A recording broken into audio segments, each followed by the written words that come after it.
C. Larcom had written about 200 years ago. He who plants a tree plants a home. Such a relevant thought even today. A very good morning, my dear children. It's time for your science class once again. So let's learn more about our best friends plants today. We already know that there are various parts of a plant to perform different tasks. Roots, stems and leaves help the plant live and grow. Flowers, fruits and seeds help it reproduce.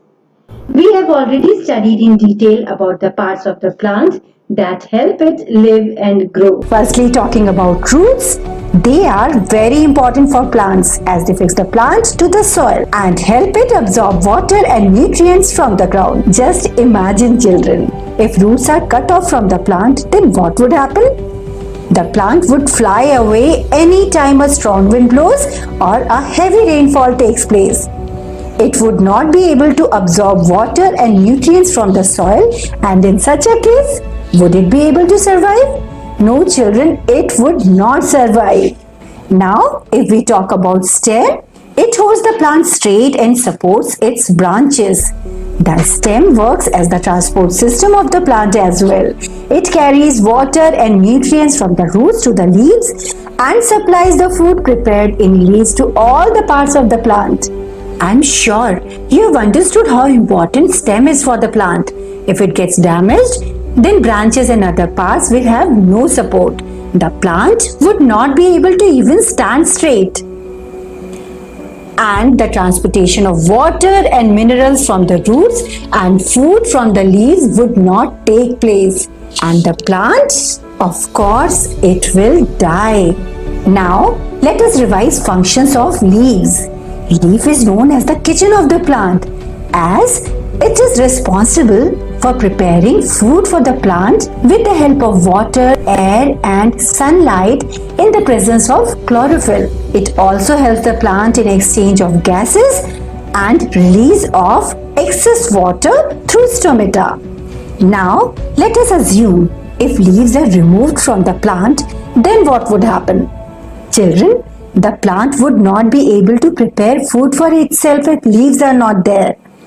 Exchange of gases and release of excess water would also not take place in such a case. So now we have understood that all of these parts are very important for the smooth functioning of the plant. If any of these organs would not work properly, then survival of the plant would be at stake.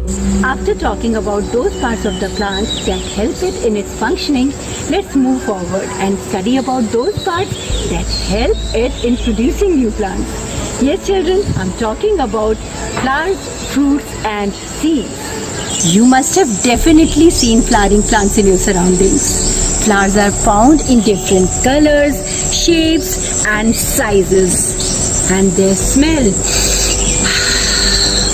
smell so good. Flowers grow from the flowering buds. Yes, children, flowers are not only the most attractive parts of a plant, they are very important also because they help it in reproduction. Flowers of most plants change into fruits, and fruits have seeds inside them. As all of you know, seeds help a plant reproduce. So children, now you have understood that flower is the reproductive part of the plant as fruits develop from flowers. All of us love to receive and give flowers as gifts. But do you know there are some flowers that we eat also? Yes children, I'm talking about these flowers. Some flowers store food for their plants and they are eaten as vegetables such as cauliflower and broccoli. After talking about the flowers, let's talk about the fruits.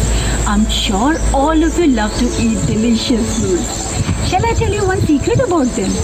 Well, if you find fruits amazing, then you should thank the flowers, since flowers make the fruits. Yes, children, next time if you eat a delicious piece of fruit, always say thank you, flowers. And children, how do we define fruits? Any structure that holds a seed or many seeds is called a fruit. It's a fruit's job to protect the seeds.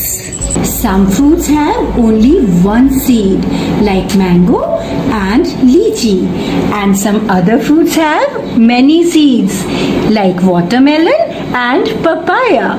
So children, now we have understood that yummy fruits have two functions to perform.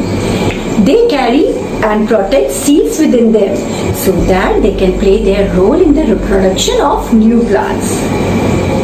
And some of them are edible also. Delicious. So children, now we know that flowers and fruits play a vital role in plants' reproduction.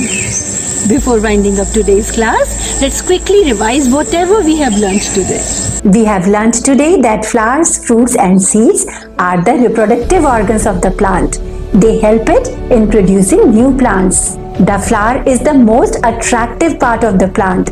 It grows from a flowering bud. Flowers are found in different shapes, colors and sizes.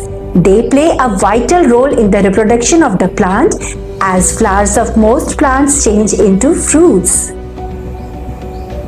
Some flowers store food also. They are eaten as vegetables such as cauliflower and broccoli. Now moving on to fruits. Everyone loves to eat them. If flower is considered to be the most attractive part of the plant, then we can definitely call the fruit as the most delicious part of the plant. Fruits play an important role in the reproduction of the plant as they have seeds inside them. Yes, children, it is the fruit's job to carry and protect seeds within them. Seeds help produce new plants through a process called germination. Some fruits have just one seed, for example, mango and lychee, and some fruits have multiple seeds, like watermelon and papaya. So children, now we know that flowers and fruits are very important parts of the plant as they help it in its reproduction. I hope you enjoyed learning about the reproductive organs of the plant, flowers and fruits today. We shall meet again and learn about seeds. Till then, keep showering your love and care on the plants in your surroundings. Bye-bye.